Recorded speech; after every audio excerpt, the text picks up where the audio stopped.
My name is Thomas Carter. I'm 72 years old, and after spending more than 40 years building homes for other families, I never imagined my own would become the one place I no longer felt welcome. People often ask me what the hardest part of my hospital stay was. Was it the heart surgery? The fear? The pain? The truth is, none of those things came close. The worst pain arrived when I realized my only son had lied to me. Daniel told me work was keeping him away. He said deadlines were piling up and that he'd visit as soon as he could. I believed every word, because that's what fathers do. We trust our children, even when our hearts whisper that something isn't right. Then, while lying alone in my hospital bed, I picked up my phone to pass the time. One photo stopped me cold, then another, and another. There was my son, smiling on a sunny beach with his wife, enjoying a luxury vacation while I waited for a visitor who was never coming. At first, I thought the betrayal ended there. I was wrong.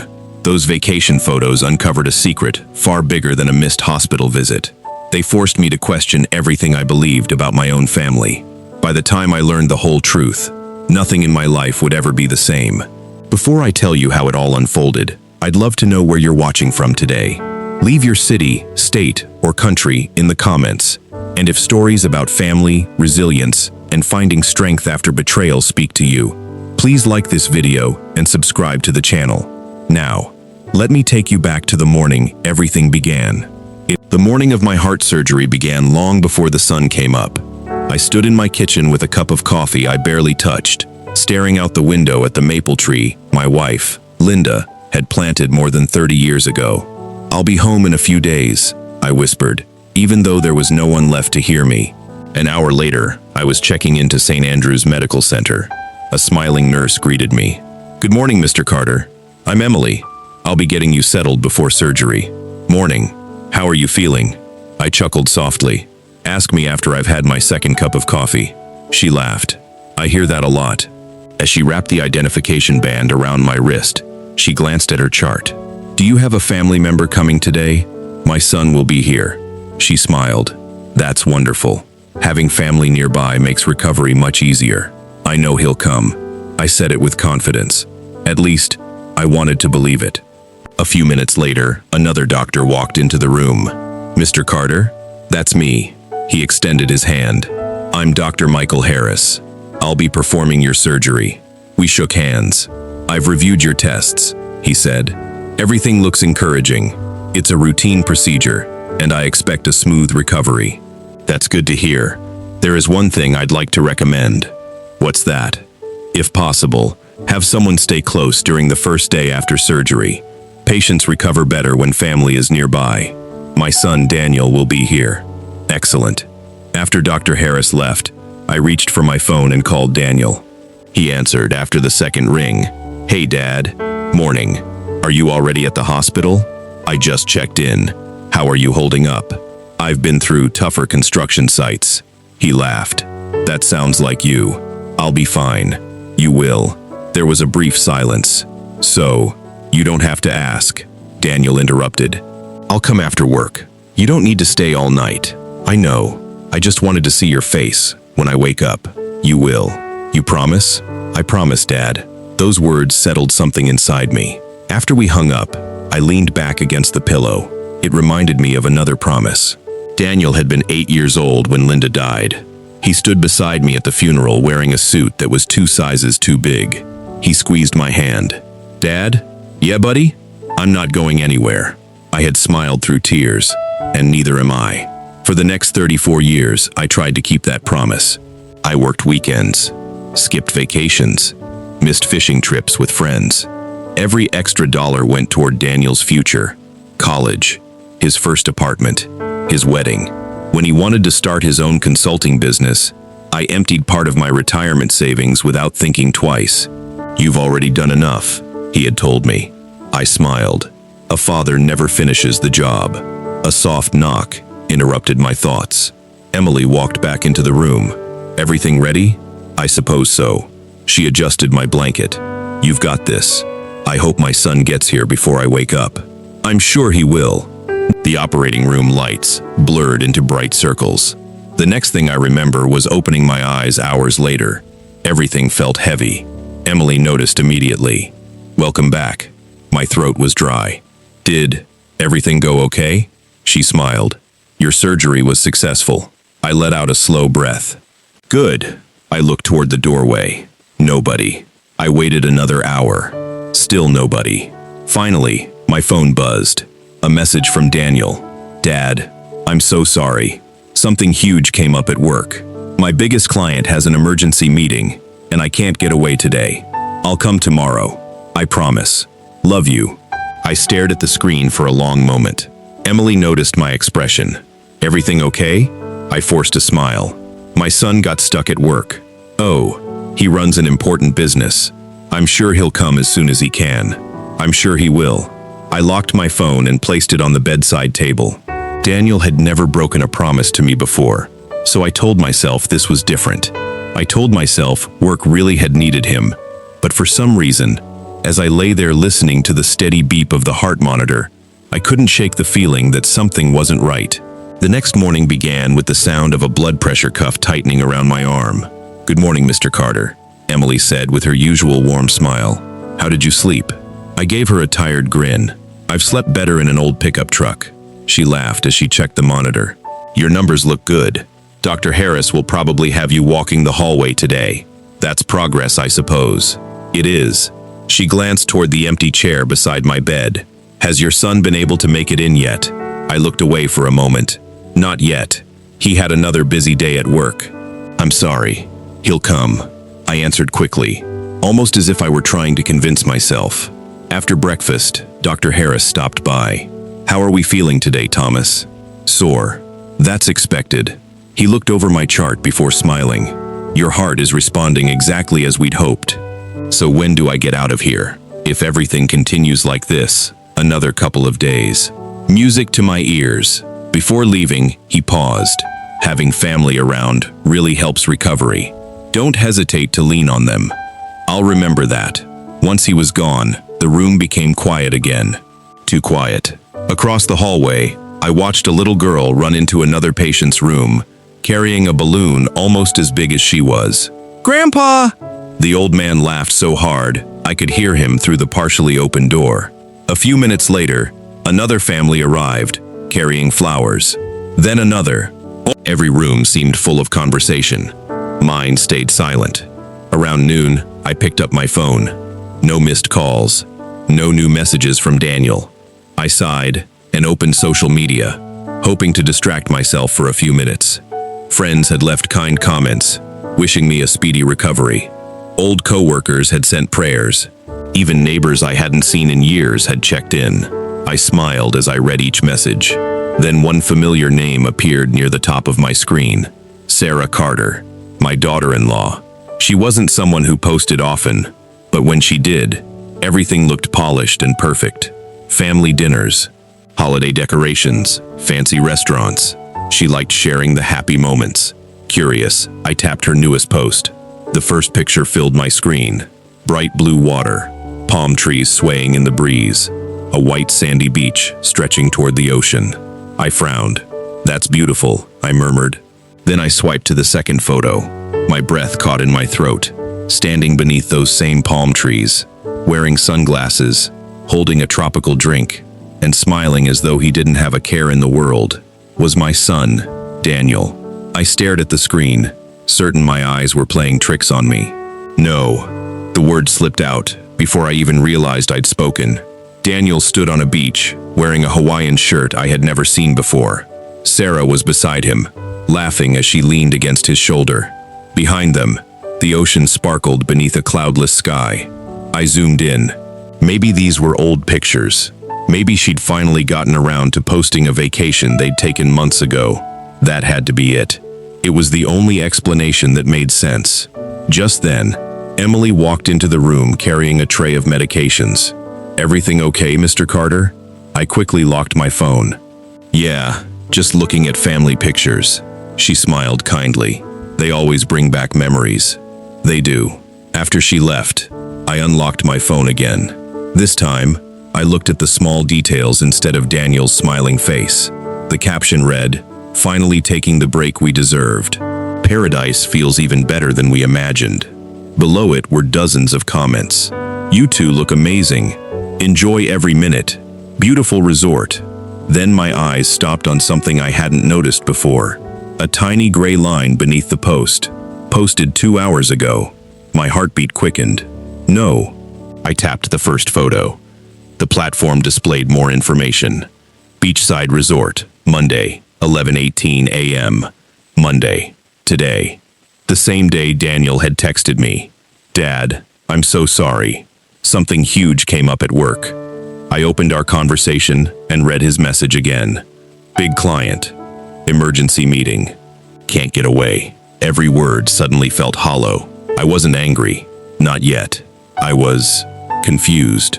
Why would he lie? If he wanted a vacation, he could have simply told me. It would have hurt, but at least it would have been honest.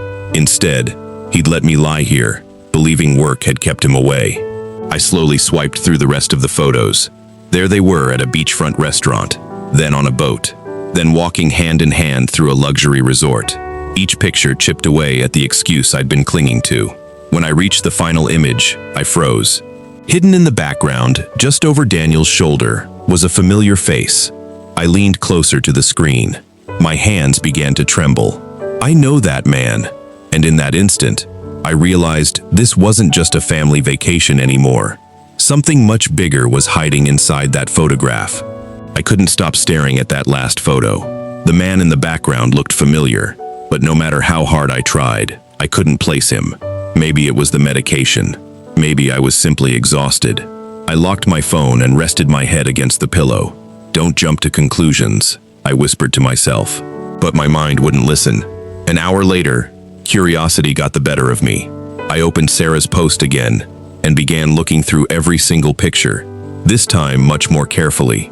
The beach, the private cabana, the infinity pool, the elegant restaurant overlooking the ocean. Then I stopped on a photo of the resort itself. A memory rushed back so vividly that it almost hurt. Linda and I had once dreamed of celebrating our 40th wedding anniversary somewhere just like that. One evening, years before she passed away, we sat at our kitchen table, looking through a travel magazine.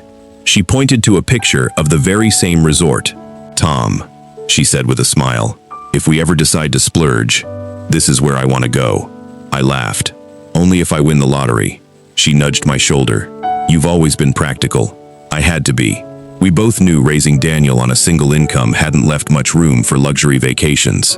When Linda became sick, that dream quietly disappeared. After she was gone, I never looked at that brochure again. Now, here it was.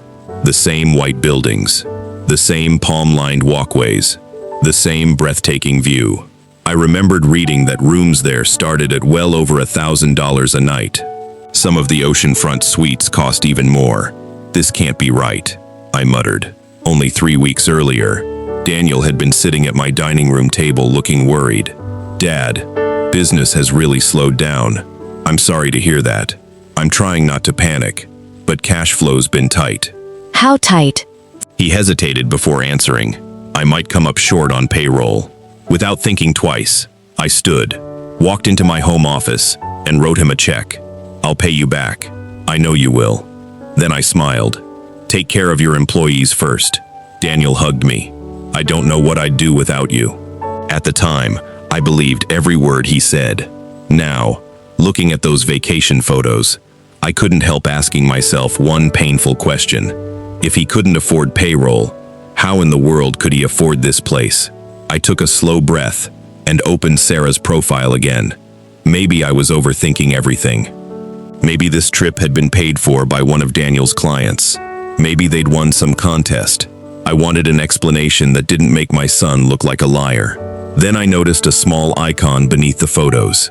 View album. I tapped it. Several more pictures appeared. My heart sank. The first image had been posted today, but the album itself stretched back several days. I opened the oldest picture. Sarah stood beside the resort's welcome sign, grinning from ear to ear. The date stopped me cold. 4 days ago. I frowned and counted backward. 4 days ago. That was 2 days before I had even checked into the hospital. I kept scrolling. Another photo showed Daniel relaxing beside the pool. 3 days ago. Then another. A candlelit dinner overlooking the ocean. 2 days ago. My chest tightened. I remembered calling Daniel that evening. "Everything still okay for Monday?" I'd asked. "Of course, Dad," he'd replied without hesitation. "I'll be there. Don't worry about a thing." He already knew. He already knew he wasn't coming.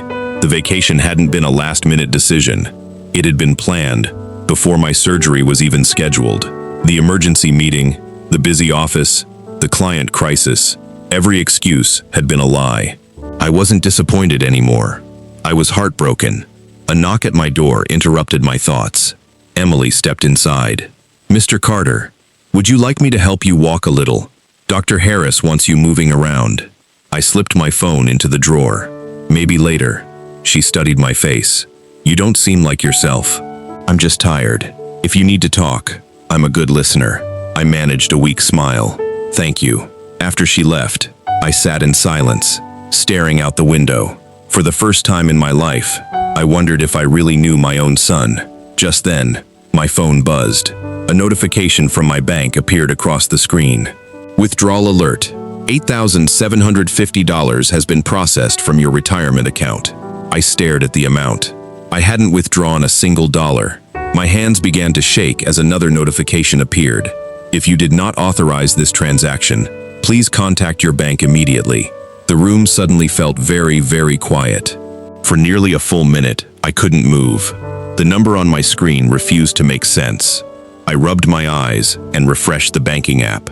The balance didn't change. No, this has to be a mistake. My hands trembled as I opened the transaction history. One withdrawal, then another, then a third. None of them looked familiar. Most were labeled as electronic transfers, each made within the past 2 weeks. Together, they added up to more money than I'd spent in the last 6 months. I whispered to myself, I never approved any of this. A soft knock interrupted my thoughts. Emily stepped into the room carrying a fresh pitcher of water. "Everything okay, Mr. Carter?" I hesitated before answering. "I'm not sure." She noticed the concern on my face. "Is it your health?" "No, it's my bank account." She set the pitcher down. "Can I help?" "I think I need to make a phone call." "Take your time. If you need privacy, I'll come back later."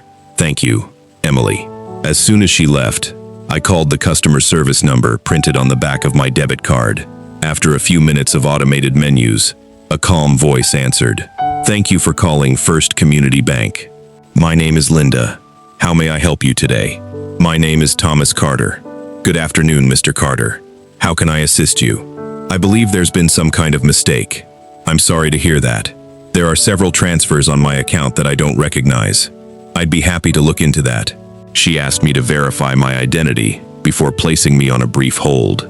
The silence felt endless. Finally, she returned. "Thank you for waiting, Mr. Carter. Were you able to find anything?" "Yes. And? I'm looking at the transactions now. Please tell me someone hacked my account." There was a brief pause. "I'm afraid I don't see any signs of unauthorized access." I frowned.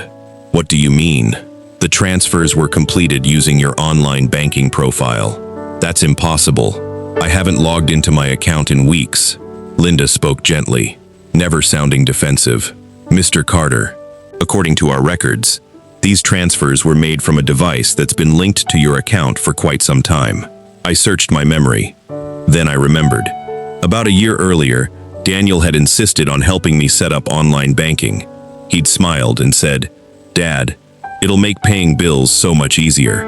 At the time, I thought he was simply looking out for me. Now, for the first time, I wasn't so sure. I tightened my grip on the phone. "Linda, are you saying someone used my own account without breaking into it?" "I'm saying the transactions came from a device your account recognizes." My son helped me set everything up. "I can see there are 2 trusted devices connected to your profile." I closed my eyes. One of them must be Daniel's phone. "I can't identify the owner of the device, Mr. Carter. I can only tell you that the security system treated the transfers as authorized." "How much money is gone?" I already knew the answer, but hearing someone else say it made it real. Linda took a slow breath. "The transfers total $18,400. My chest tightened. "18,000. "Yes, sir." I looked around the quiet hospital room. That wasn't just money. It was years of careful saving. Money Linda and I had set aside for emergencies. Money I hoped would let me live independently, without becoming a burden to anyone. I never approved those transfers. I understand, and I never received a phone call or warning. The requests were confirmed through your online banking profile. Silence filled the line. Finally, Linda spoke again. Mr. Carter, I'd like to help you figure out exactly what happened. I'd appreciate that. If you're feeling well enough after you're discharged, I'd like you to visit the branch. We can review every transaction together. I'll do that. There may be documents that explain how these transfers were processed. Documents? Yes. I frowned. I don't remember signing anything. I'm not saying you did. Her voice remained calm and respectful. I'm simply saying it's important that we review your file before jumping to conclusions. For the first time since opening the banking app, I felt something other than anger. I felt hope. Maybe there really was an explanation. Maybe someone at the bank had made a mistake. Before ending the call, Linda hesitated. Mr. Carter, yes? I hope you don't mind me asking one personal question. Go ahead. When your son helped you set up your finances, did he ever ask you to sign paperwork so he could assist with your banking or medical affairs? I searched my memory. Doctor appointments, insurance forms, stacks of papers Daniel had told me would make things easier. I'm not sure. Linda spoke gently. Please don't worry today. But when you come in, she paused. Try to remember this one thing. Her next question sent a chill through me. Mr. Carter, did you ever sign a power of attorney? I barely slept that night. Linda's question echoed in my mind long after we ended the call. Not because I thought Daniel had stolen from me, because I couldn't understand why he would. The following afternoon, Dr. Harris walked into my room carrying my chart. Good news, Thomas. I could use some. Your recovery is ahead of schedule. If everything looks good tomorrow morning, we'll send you home. That's the best thing I've heard all week. He smiled. Just don't overdo it. I won't. After he left, Emily helped me take a slow walk through the hallway. You seem quieter today, she said. I've got a lot on my mind. Family? I nodded. I keep hoping there's an explanation. She didn't answer immediately. Instead, she gently said, sometimes the truth takes time to find. Her words stayed with me. The next morning, I was discharged. As soon as I reached home, I ignored the suitcase sitting by the front door and walked straight into my home office. Every important document I'd kept over the years was stored inside an old oak filing cabinet. Insurance papers, tax returns, retirement statements, bank records. Linda always teased me about how organized I was. If the FBI ever needs paperwork, she'd joke, they'll come to you. I smiled at the memory before opening the first drawer.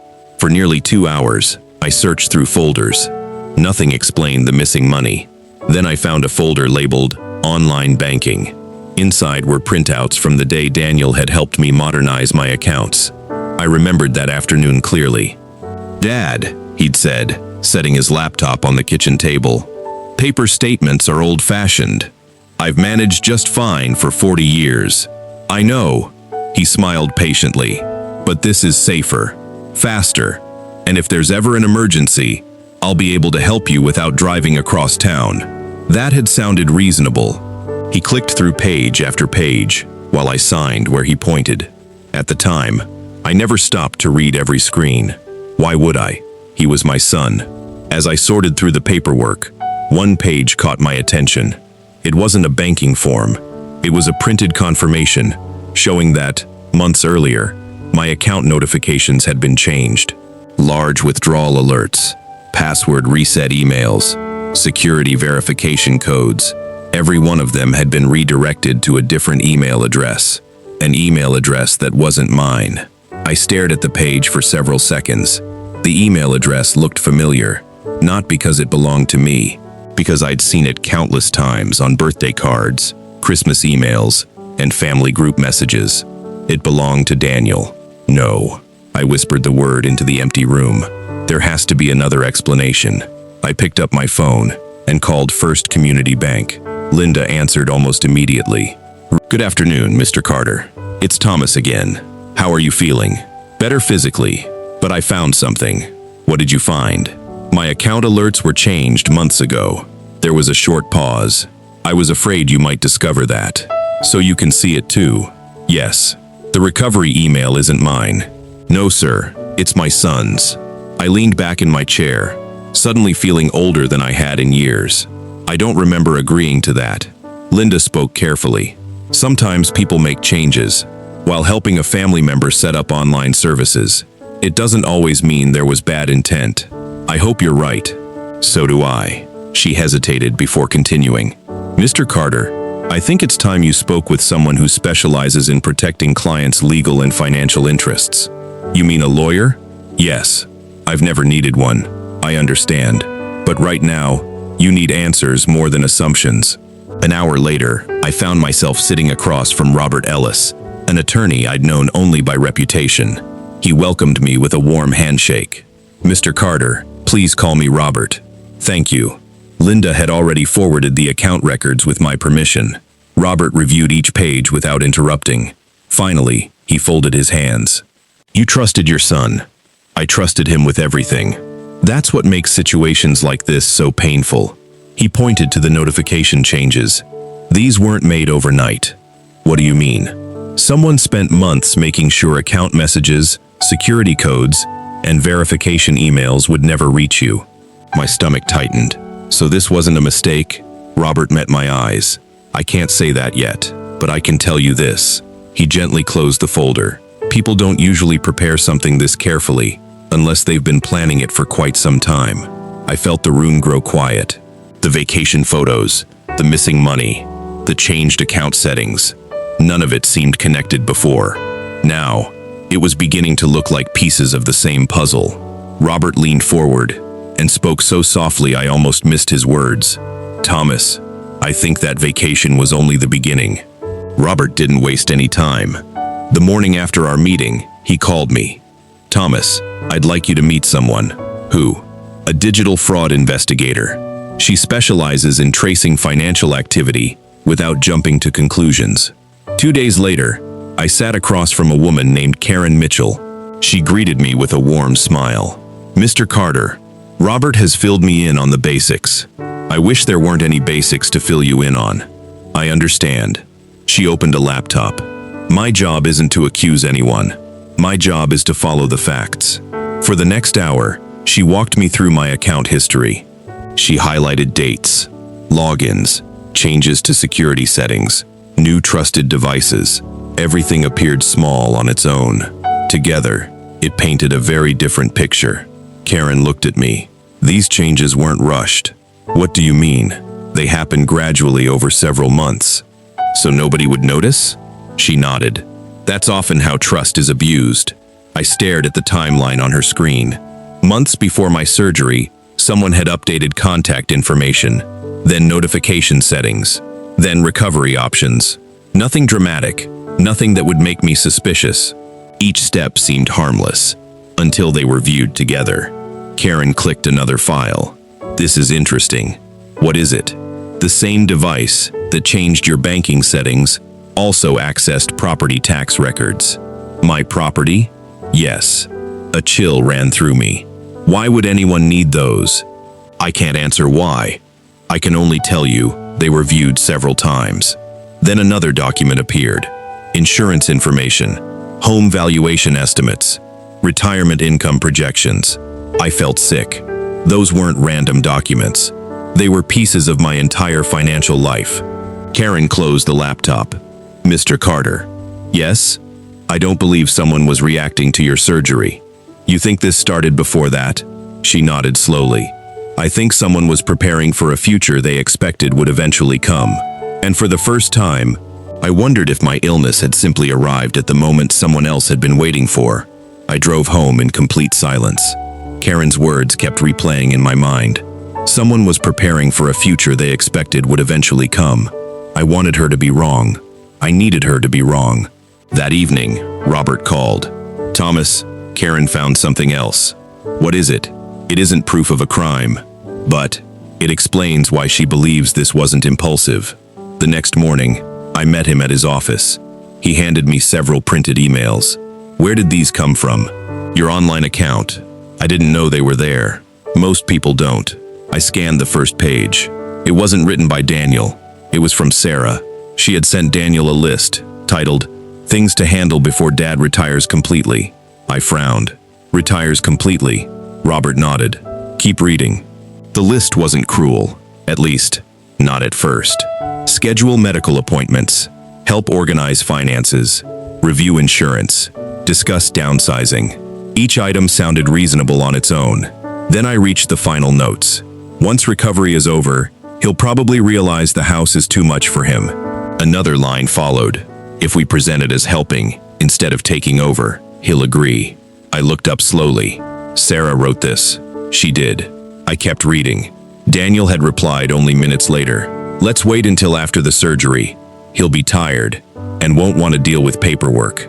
A knot formed in my stomach. They weren't talking about helping me. They were talking about timing, my surgery, my weakness, my trust. Robert folded his hands. "Do you notice something? They planned this."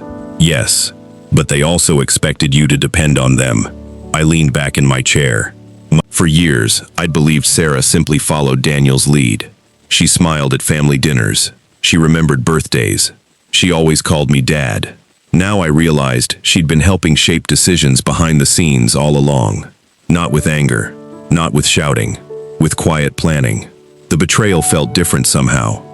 Calmer, colder, much harder to understand. Just as I stood to leave, my phone rang. The screen displayed a number I didn't recognize. Robert glanced toward it. "Are you going to answer?" "I suppose I should." I pressed the speaker button. A nervous young voice spoke before I could say hello. "Grandpa." My heart skipped a beat. "Emma?" It was my 16-year-old granddaughter. She sounded frightened. "Grandpa, I know what's been happening." I froze. Then she whispered the words that changed everything. "I've been trying to tell you for days, but Mom and Dad can't find out that I called." For a moment, I couldn't speak. "Emma, sweetheart, are you all right? I don't have much time." Her voice was barely above a whisper. "If Mom or Dad come home, it's okay," I said gently. "Take your time. I've wanted to call you since you went into the hospital." "Why didn't you?" I was scared. If those two words broke my heart. Robert quietly stood and walked to the other side of the office, giving me as much privacy as he could. I held the phone tighter. "Emma, whatever this is, you're safe talking to me." She took a shaky breath. I heard them. "Heard who?" "My mom and dad." "When?" "A few weeks ago." I closed my eyes. "What did they say?" "They didn't know I was upstairs." Her voice trembled. I wasn't trying to listen. I was just coming down to get something to drink. "What happened?" "They were arguing." "About what?" "You." Silence settled between us. Finally, Emma continued. "Dad kept saying everything had to happen before your recovery was finished." A chill ran through me. "And Mom?" "She told him to be patient." Emma sniffled. "She said you'd trust anything they asked you to sign if they acted like they were helping." I felt my stomach tighten. "Emma, I'm sorry. You have nothing to apologize for. I should have told you sooner." "No. You've already shown more courage than most adults." She was quiet for several seconds. Then she said something that surprised me. I didn't believe them at first. "What do you mean?" I thought they were just stressed. But then Dad started deleting emails every night, and Mom kept telling him to clear his phone. My pulse quickened. "You actually saw that?" "Yes." Another long pause. Then Emma whispered, "I saved some of it." My heart skipped. "What did you save?" "Pictures." "What kind of pictures?" "Screenshots." I exchanged a quick glance with Robert. He immediately understood. I spoke carefully. "Emma, do you still have them?" "Yes." I emailed them to myself because I was afraid Dad would erase everything. I could barely believe what I was hearing. For the first time since this nightmare had begun, someone besides me had proof. Real proof. "Emma," I said softly, "don't send me anything from home." "I already did." "You what?" "I sent the screenshots to an email account. Dad doesn't know I have." "When?" "The night before you came home from the hospital." I glanced at Robert. He gave a small nod. "Can you forward them to Robert Ellis?" I asked. "The lawyer?" "Yes, I can." A few seconds later, Robert's computer chimed. He opened the email without saying a word. The room fell silent, except for the clicking of his mouse. After several minutes, he looked up. Thomas. His expression had changed. "What is it?" Emma wasn't exaggerating. I felt my chest tighten. "What do they show?" He turned the monitor toward me. One screenshot showed a text conversation between Daniel and Sarah. "Daniel, Dad still gets paper statements. He'll never notice if we move things slowly." Another read. "Sarah, don't rush him. After surgery, he'll probably let us help with everything." My heart sank. There were more. Budget notes, reminders, a checklist of accounts they wanted to organize. None of it mentioned stealing. None of it sounded openly criminal. But together, the messages painted a painful picture. They weren't planning to support me. They were planning to take control of my life, one careful step at a time. Then Robert opened the final screenshot. This one was different. It wasn't a conversation. It was a draft document.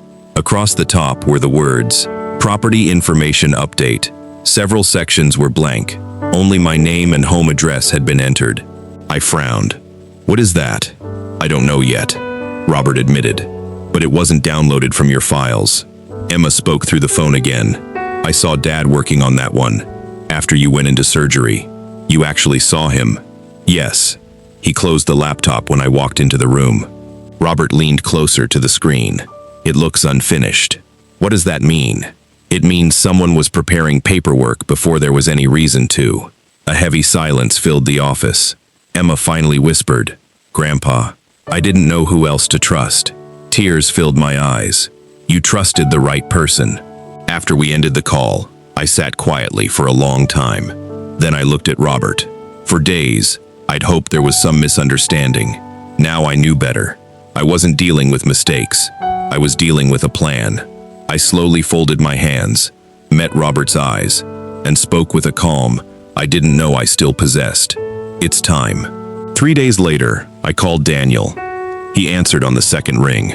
"Dad, I've been trying to reach you." "I know. Are you feeling better?" "Much better. Thank goodness." I let a brief silence settle between us. "I'd like you and Sarah to come by the house tomorrow evening." "Of course." "I've done a lot of thinking. So have we. I don't want this family drifting apart." His voice immediately softened. "I don't want that either, Dad.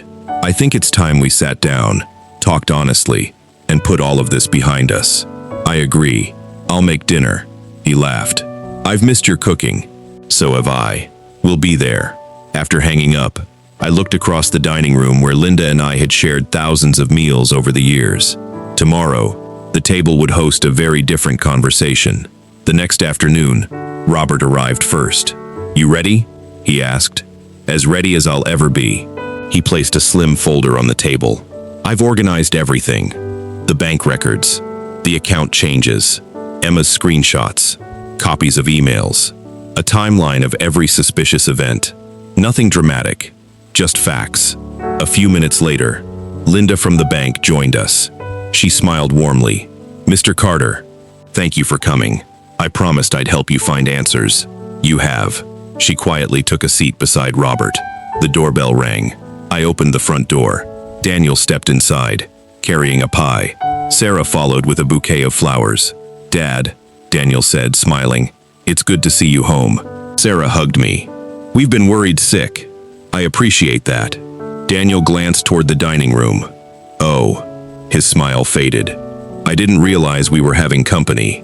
Robert stood. "Good evening." Daniel looked confused. "Dad, what's going on?" I calmly motioned toward the chairs. "Please, sit down." Nobody spoke for several seconds. Finally, Daniel forced a nervous laugh. "This feels awfully serious." "It is." Sarah exchanged a quick glance with him. I noticed it immediately. The same silent look they'd probably shared dozens of times before. Only this time, I wasn't the only person watching. Robert quietly opened the folder. Linda folded her hands. Outside, the evening sun slipped below the trees. Inside my home, the truth was finally about to take a seat at the table. Robert slid the first document across the table. Daniel frowned. "What's this?" "A timeline," Robert replied calmly. "One we've spent the last few weeks putting together." Sarah looked at me. Tom, what's all this about? I met her eyes. I think you already know. Daniel leaned back in his chair. Dad, if this is about the vacation, I already apologized. No, I said quietly. You apologized for getting caught. The room fell silent. Linda from the bank spoke next. Mr. Carter asked us to review every recent change made to his accounts. Daniel's expression tightened. I was only helping him. Were you? I asked. Robert opened another folder. These records show account notifications were redirected months before Mr. Carter's surgery. Daniel looked at Sarah. She immediately shook her head. Don't look at me. You were the one handling his emails, Daniel snapped. Sarah's eyes widened. Oh, so now this is my fault? You said it would be easier this way. I said help him, not control everything. Their voices grew louder. For the first time, I wasn't the one trying to calm everyone down. I simply listened. Emma slowly walked into the dining room. Every head turned toward her. Emma, Daniel asked, what are you doing here? She swallowed hard. I came because Grandpa shouldn't have to do this alone. Sarah stood. Honey, you don't understand. I understand more than you think. Emma's voice trembled, but she didn't stop. I heard your conversations. Daniel's face turned pale. I saw the messages. Sarah took a step forward. Emma, please. I watched you talk about Grandpa, like he was a problem to solve instead of a person. Tears filled her eyes. He trusted both of you. Nobody spoke. Robert quietly placed one final envelope on the table. There's one more thing. I looked at Daniel. The day I left the hospital, I froze every account connected to my finances. His shoulders dropped. What? I also changed every password, removed every shared device, and appointed an independent financial trustee. Daniel stared at me in disbelief. You already knew? I knew enough. I took one slow breath before continuing.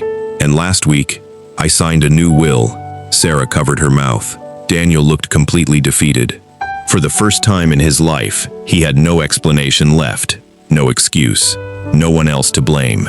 He looked at me, not as a businessman, not as a son trying to defend himself, but as a frightened little boy who had finally run out of lies. His voice cracked. Dad, a tear rolled down his cheek. Is there any way to fix this? Daniel's question stayed with me long after he and Sarah left my house. Dad, is there any way to fix this? For several days I didn't answer. Not because I wanted revenge, because I needed to understand the difference between forgiveness and trust. Emma visited me the following Saturday. She stood on my porch, holding a small paper bag. I baked blueberry muffins, she said with a nervous smile. I hope you still like them. I smiled for the first time in what felt like weeks. Come here. She hugged me tightly. I'm so sorry, Grandpa. I gently patted her shoulder. You have nothing to apologize for. I feel like my family's falling apart. I nodded slowly. I know. I never wanted any of this. Neither did I. We sat on the back porch where Linda and I used to drink coffee every morning. Emma looked across the yard. I keep thinking, maybe if I'd said something sooner. I interrupted her softly. No. She looked at me. You were carrying a burden no 16-year-old should ever have to carry. I was scared. I know. I thought everyone would hate me. I reached over and held her hand. Doing the right thing is often frightening.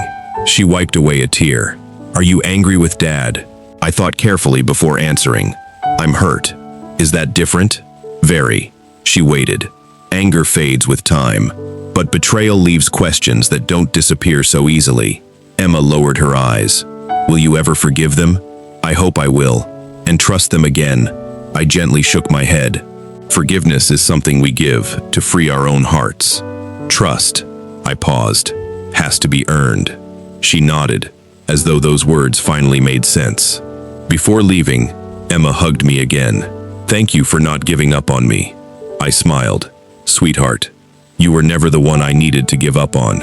As I watched her drive away, I realized something important. Even after the deepest betrayal, love still had a way of finding the people who chose honesty over comfort.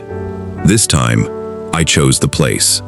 A small park, where I'd taken him to play baseball when he was 10 years old. He looked older than I remembered.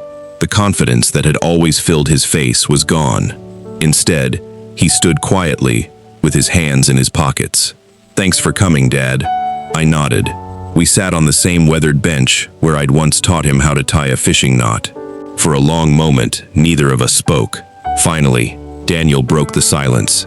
I've replayed everything in my head 100 times. I looked at him, but said nothing. "I kept telling myself I was helping you." His voice cracked.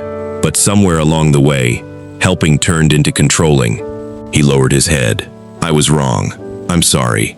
I believed he meant those words. But regret and trust are not the same thing. "I forgive you, Daniel." He looked up, surprised. "You do?" "I have to." "Why?" "Because carrying bitterness would only keep hurting me." Hope returned to his eyes. "So, can we go back to the way things were?" I gently shook my head. "No." His shoulders fell. "Some things can be repaired, but some things have to be rebuilt. And rebuilding takes time. I understand.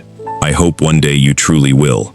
Before we stood, I placed a hand on his shoulder. "You'll always be my son, but from now on, my peace will never depend on blind trust." He nodded silently. As I walked back to my car, I thought about everything that had happened. I had lost money. I had lost certainty. I had even lost the family I thought I knew. But I hadn't lost myself. Emma still visited every Sunday. We baked together, shared stories about Linda, and laughed more than we cried. She reminded me that one person's betrayal should never steal your ability to love those who deserve it. If my story has taught me anything, it's this: never mistake forgiveness for permission. Never confuse love with surrender. And never allow anyone, even family, to convince you that respecting yourself is selfish. Because trust is earned. Respect is mutual. And the people who truly love you will never ask you to sacrifice your dignity to keep their approval. Moral of the story: forgiveness can heal your heart, but trust must always be earned. Loving your family should never require sacrificing your dignity, your peace, or your self-respect. The people who truly care for you will protect your trust, not take advantage of it. The end. Thank you for watching. Subscribe for more real-life stories.